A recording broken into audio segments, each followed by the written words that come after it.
సంతానాన్ని భారంగా కాకుండా సంపదగా భావించే పరిస్థితి రావాలని సీఎం చంద్రబాబు నాయుడు అన్నారు. ఉమ్మడి కుటుంబ వ్యవస్థ మళ్లీ బలపడాల్సిన అవసరం ఉందని ఆయన పేర్కొన్నారు.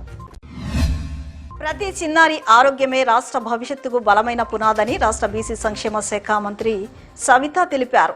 ప్రతి తల్లిదండ్రులు తమ 5 ఏళ్లలోపు పిల్లలకు తప్పనిసరిగా పోలియో చుక్కలు వేయించి వారి ఆరోగ్య భవిష్యత్తును కాపాడాలని కోరారు.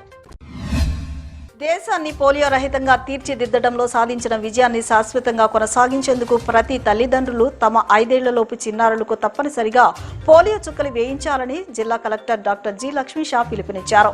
వికసిత్ భారత్ స్వర్ణాంధ్ర సాకారానికి చేస్తున్న కృషిలో భాగంగా ప్రభుత్వం ఆరోగ్య ఆంధ్ర, ఆనంద ఆంధ్ర లక్ష్యంగా పనిచేస్తుందని అన్నారు. నూతనంగా రాజ్యసభ సభ్యుడిగా ఎన్నికైన లింగమనేని రమేష్ ఈ రోజు విజయవాడ ఇంద్రకీలాద్రిపై కొలువై ఉన్న శ్రీ కనకదుర్గమ్మ అమ్మవారిని దర్శించుకున్నారు. ఈ సందర్భంగా ఆలయ చైర్మన్ బొర్ర రాధాకృష్ణ గాంధీ ఆధ్వర్యంలో ఆయనకు ఘనంగా స్వాగతం పలికి ప్రత్యేక దర్శనం, వేద ఆశీర్వచన కార్యక్రమాలను ఏర్పాటు చేశారు. అమ్మవారి దర్శనం అనంతరం వేద పండితులు, రాజ్యసభ సభ్యులు లింగమనేని రమేష్ కు వేద ఆశీర్వచనం అందజేశారు.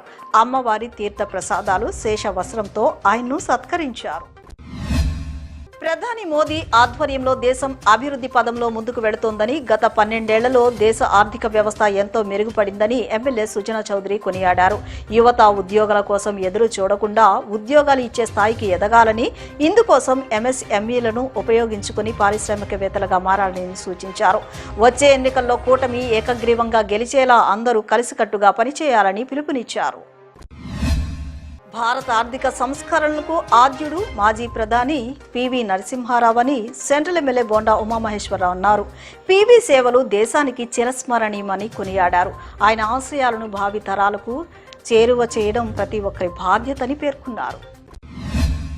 ఇంద్రకీలాద్రిపై కొలువైన శ్రీ కనకదుర్గమ్మ వారిని దర్శించుకునేందుకు భక్తులు భారీ సంఖ్యలో తరలివచ్చారు. వరుసగా 3 రోజులు సెలవులు కావడం, ఆదివారం కావడంతో ఉదయం నుంచి ఆలయం భక్తులతో కిక్కిరిసిపోయింది. భారీ రద్దీని దృష్టిలో ఉంచుకుని ఆలయ అధికారులు ప్రత్యేక ఏర్పాట్లు చేపట్టి సామాన్య భక్తులకు వేగవంతమైన దర్శనం కల్పించారు. భక్తులకు అందించిన సౌకర్యాలపై విశేషంగా హర్షం వ్యక్తమైంది. వెలమ సామాజిక వర్గానికి ఎప్పుడు అండగా ఉంటామని, వెలమ భవన శంకుస్థాపన నుంచి అన్ని రకాలుగా తాము సహకరించామని ఎమ్మెల్యే బోండా ఉమామహేశ్వరరావు తెలిపారు. పేద విద్యార్థుల చదువు కోసం కూటమి ప్రభుత్వం అన్ని విధాలుగా సహకరిస్తుందని స్పష్టం చేశారు. విద్యార్థులంతా బాగా చదువుకుని ఉపాధ్యాయులు, ఎస్ఐలు, కలెక్టర్లు కావాలనే తమ తల్లిదండ్రుల కలలను నిజం చేయాలని ఆయన పిలుపునిచ్చారు.